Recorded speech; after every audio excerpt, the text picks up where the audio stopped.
श्री स्वामी समर्थ. स्वामी महाराज तुमच्या सर्व चांगल्या इच्छा पूर्ण करो ही स्वामींच्या चरणी प्रार्थना करते आणि आजच्या व्हिडिओला सुरुवात करते.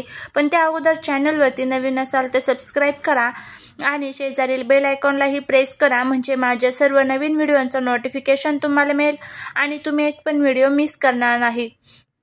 दत्त जयंती ही दरवर्षी मार्गशीर्ष महिन्यातील पौर्णिमेला साजरी केली जाते. यावर्षी दत्त जयंती वार मंगळवार दिनांक 26 डिसेंबर 2023 रोजी आहे. केवळ महाराष्ट्रातच नव्हे तर संपूर्ण देशभरात मोठ्या उत्साहाने दत्त जयंती साजरी केली जाते. तर दत्त जयंतीच्या दिवशी आपल्याला उंबराच्या झाडाला ही एक वस्तू अर्पण करायची आहे. उंबराच्या झाडामध्ये साक्षात दत्तगुरूंचा वास असतो. दत्तगुरूंचा वास म्हणजेच आपण जे उंबराचं जे झाड असतं तर त्याला आपण औदुंबर असे म्हणत असतो. दत्तगुरू हे कोणाचे अंशच आहेत तर ते ब्रह्मा विष्णू आणि महेश या तिघांचे अंश म्हणून प्रगटलेले आहेत. दत्त जयंतीचं महत्त्व. दत्त जयंतीचे विशेष महत्त्व म्हणजे या दिवशी दत्त तत्व हे पृथ्वी तलावर नेहमीच्या तुलनेत 1000 पटीने कार्यरत असते.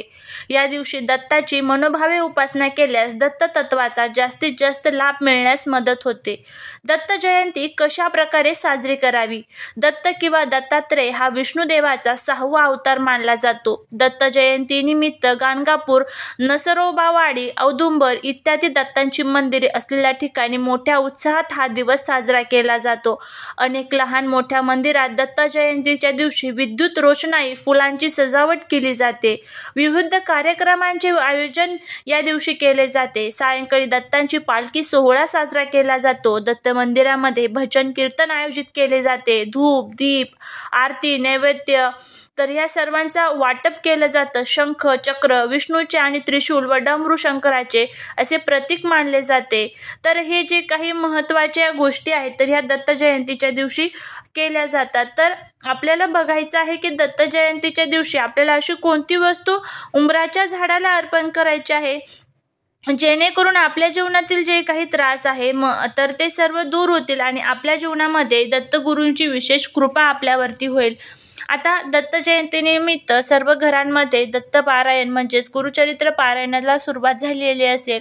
जर तुम्हाला जमत नसेल तर तुम्ही फक्त गुरुचरित्रामधील 14वा आणि 18वा अध्याय तुम्ही वाचू शकता. याने आपल्या जीवनातील सर्व नकारात्मक शक्ती दूर होतात आणि लक्ष्मी प्राप्तीमधले अडथळे सुद्धा दूर होत असतात. तर या 2 सेवा तुम्ही रोज दत्त जयंतीपर्यंत घरामध्ये करू शकतात. उंबराचं जे झाड आहे तर ते विशेष मानलं जातं कारण यामध्ये साक्षात दत्तगुरूंचा वास आहे अशी मान्यता आहे. उंबराच्या झाडाला हजारो वर्षाचं आयुष्य आहे. उंबराचं जे झाड असतं तर ते अशा ठिकाणी आपल्याला दिसतं ज्या ठिकाणी पाण्याचा स्रोत हा खूप मोठ्या प्रमाणामध्ये आहे. ज्या ठिकाणी जास्त प्रमाणात पाणी आहे तर त्या ठिकाणी तुम्हाला उंबराचं झाड मिळेल. तर बघा, तुम्हाला हा जो उपाय आहे तर तो कुठे करायचा आहे. तुमच्या आजूबाजूला कुठे उंबराचं जर झाड असेल तर त्या उंबराच्या झाडाला तुम्हाला एक वस्तू अर्पण करायची आहे. किंवा मग तुम्ही एक काम करू शकता की कोणत्याही दत्त मंदिरामध्ये जर तुम्ही गेलात किंवा स्वामींच्या मठामध्ये जरी तुम्ही गेला तर तिथे तुम्हाला उंबराचं झाड मिळून जाईल. तर तिथे तुम्ही हा उपाय केला तरीही चालेल. आता उपाय काय करायचा आहे याची माहिती घेऊया.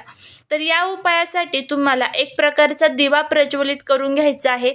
आता हा उपाय आपण कशासाठी करत आहोत तर आपल्या जीवनातील जे काही दारिद्र्य आहे, कर्ज आहेत, अडचणी आहेत तर ते दूर व्हावेत आणि दत्तगुरूंची आपल्यावरती कृपा व्हावी यासाठी आपण हा उपाय करत आहोत. आपल्याला 4मुखी दिवा प्रज्वलित करून घ्यायचा आहे. 4मुखी दिवा प्रज्वलित केल्यानंतर त्यामध्ये आपल्याला थोडंसं तूप टाकायचं आहे. शक्यतो करून प्रयत्न करा की तूपच तुम्ही या दिव्यामध्ये टाकाला. तर तूप नसेल तर मग तुम्ही जे कोणतं तेल वापरता तर ते तेल टाका तुम्ही. आणि या दिव्यामध्ये आपल्याला थोडीशी हळद टाकायची आहे. तर हळद ही चिमूटभर तुम्ही टाकली तरीही चालेल. आता तुम्हाला जर पंथी घ्यायची नसेल तर तुम्ही गव्हाच्या पिठाचा दिवा तयार करून घेऊ शकता. गव्हाचं पीठ मळत असताना त्यामध्ये फक्त मिठाचा वापर न करता थोडीशी हळद टाकून हे पीठ मळून 4मुखी दिवा आपल्याला तयार करायचा आहे. आणि अशाच प्रकारे 4मुखी दिवा प्रज्वलित करून त्यामध्ये थोडीशी हळद आपल्याला टाकायची आहे. त्यानंतर हा दिवा घेऊन आपल्याला दत्त महाराजांच्या मंदिरामध्ये जिथे कुठे तुमच्या आजूबाजूला औदुंबराचा वृक्ष असेल, म्हणजेच उंबराचं जे वृक्ष असतं तर ते असेल, तर तिथे आपल्याला जायचं आहे. थोडंसं पाणी सुद्धा सोबत आपल्याला घेऊन जायचं आहे. असेल तुमच्याकडे पाणी तर नक्की घेऊन जा. आणि पाणी घेऊन गेल्यानंतर तुम्हाला तिथे प्रथम हे पाणी अर्पण करायचं आहे. अर्पण केल्यानंतर त्या औदुंबर वृक्षाच्या तुम्हाला प्रदक्षिणा मारायच्या आहेत. दिगंबरा दिगंबरा श्रीपाद वल्लभ दिगंबरा या मंत्राचा जप करत करत तुम्हाला औदुंबर वृक्षाला 11 प्रदक्षिणा मारायच्या आहेत. आणि त्यानंतर तुम्हाला हा जो दिवा आहे, तुमच्या प्रदक्षिणा मारून झाल्यानंतर तुम्हाला त्या औदुंबर वृक्षाची प्रार्थना करायची आहे. आणि त्यानंतर तुम्हाला तिथे हा जो दिवा आहे तर हा दिवा तुम्हाला त्या औदुंबर वृक्षाला अर्पण करायचा आहे. हा दिवा तिथे प्रज्वलित करायचा आहे. दिवा डायरेक्ट जमिनीवरती ठेवायचा नाही. खाली अगोदर थोडेसे तांदूळ ठेवायचे किंवा फुलांच्या पाकळ्या वगैरे ठेवा आणि त्यावरती हा जो दिवा आहे तर तो ठेवा. माझ्या घरातली सर्व नकारात्मक शक्ती, वास्तुदोष, पितृदोष, नजरदोष, वाईट बाधा, करणे बाधा सर्व दूर होते. माझ्या घरामध्ये लक्ष्मी प्राप्तीमध्ये येणारे जे काही अडथळे आहेत तर ते सर्व दूर होते, अशी आपल्याला दत्तगुरूंना प्रार्थना करायची आहे. आणि हा जो उपाय आहे तर तो आपल्याला अशा पद्धतीने करायचा आहे. त्यानंतर तिथेच तुम्हाला एक 5 मिनिटं बसायचं आहे त्या उंबराच्या झाडाखाली आणि तुमच्या मनातली जी काही इच्छा आहे तर ती तुम्हाला दत्तगुरूंना सांगायची आहे. प्रत्येकाच्या मनामध्ये इच्छा असतात. आता तुमची इच्छा कोणतीही असू शकते. नोकरी, प्रमोशन, व्यापार वाढ, व्यवसाय वाढ किंवा तुमच्या घरामधले इतर कोणते प्रॉब्लेम्स असतील तर त्या सर्व इच्छा तुमच्या दत्तगुरूंना त्या उंबराच्या झाडाखाली तुम्हाला सांगायच्या आहेत. आणि त्यानंतर त्या झाडाला तुम्हाला छान व्यवस्थित नमस्कार करायचा आहे आणि हे सर्व करून तुम्हाला घरी यायचं आहे. तर अशा पद्धतीने हा जो उपाय आहे तर तो आपल्याला करायचा आहे. आता हा उपाय कधी करायचा, तर तुम्ही हा जो उपाय आहे तर तो दत्त जयंतीच्या दिवशी केला तर अतिशय उत्तम राहील.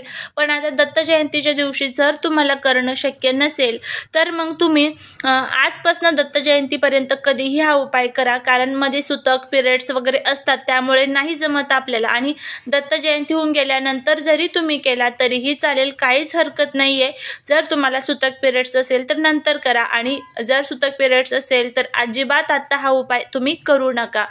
तर अशा पद्धतीने हा उपाय करा. हा जो दिवा आहे तर तो तुम्हाला संध्याकाळच्या वेळेस 5 नंतर ज्या वेळेस माता लक्ष्मी आपल्या घरामध्ये आगमनाचा काळ असतो तर त्या काळामध्ये तुम्हाला हा जो दिवा आहे तर त्या झाडाला अर्पण करायचा आहे. तर अशा पद्धतीने हा उपाय करायचा आहे.